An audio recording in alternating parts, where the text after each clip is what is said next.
പരുക്കേറ്റ ജയസൂര്യയുടെ ബന്ധു വിജിൻ അദ്ദേഹമാണ് സംസാരിച്ചത് ജയസൂര്യയുമായി. വിജിൻ ടെലിഫോൺ ലൈൻ ചേരുന്നുണ്ട്. വിജിൻ, അദ്ദേഹവുമായി സംസാരിച്ചല്ലോ അല്ലേ? എന്താണ് പറഞ്ഞത് ജയസൂര്യ? അതെ, സംസാരിച്ചു. പിന്നെ കുഴപ്പമൊന്നുമില്ല, കയ്യിനാണ് പരിക്ക്, ഞാൻ ഓക്കെ ആണെന്ന് പറഞ്ഞിട്ട് കട്ട് ചെയ്തു. ഓക്കെ, അപ്പോൾ കൂടുതൽ കാര്യങ്ങളൊന്നും അറിയാൻ പറ്റിയിട്ടില്ല. എന്താണ് സംഭവിച്ചതെന്നുള്ളതിന്റെ കൂടുതലൊന്നും പറയാൻ പറ്റിയില്ല. അറിയാൻ പറ്റിയില്ല. അദ്ദേഹം എത്ര നാളായി RRT സംഘത്തിലുണ്ട്?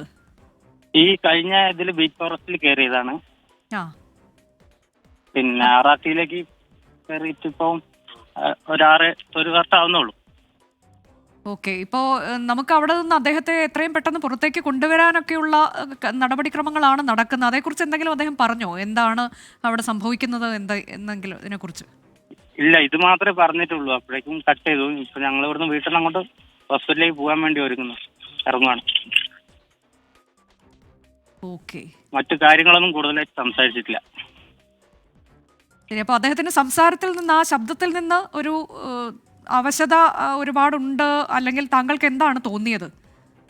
ഇല്ല, ആ രീതിയിലൊന്നുമില്ല. അവൻ ഓക്കെ ആണെന്ന് പറഞ്ഞു. ഓക്കെ, ശരി, ഓക്കെ ആണ് എന്ന് പറഞ്ഞു. നന്ദി വിജിൻ.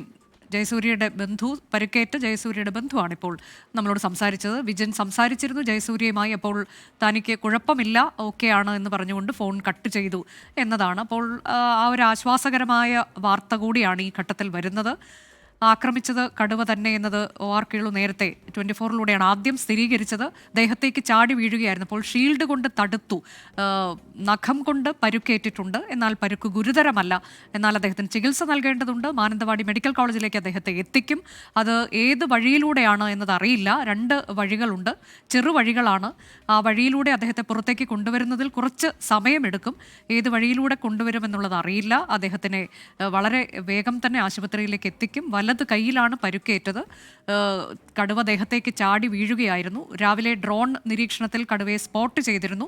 വിവിധ സംഘങ്ങളായി തിരിഞ്ഞുകൊണ്ടാണ് RRT പരിശോധന നടത്തുന്നത്, പല മേഖലകൾ കേന്ദ്രീകരിച്ച്. അതിനിടെയാണ് ഈ സംഘത്തിന് നേരെ കടുവയുടെ ആക്രമണം ഉണ്ടായത്. ജയസൂര്യയ്ക്കാണ് പരുക്കേറ്റത്. പരുക്ക് ഗുരുതരമല്ല, നഖം കൊണ്ടുള്ള മുറിവ്, അതാണ് നിലവിലുള്ളത്. ചികിത്സ ലഭ്യമാകേണ്ടതുണ്ട്. അതിനായി അദ്ദേഹത്തെ മാനന്തവാടി മെഡിക്കൽ കോളേജിലേക്ക് എത്തിക്കും.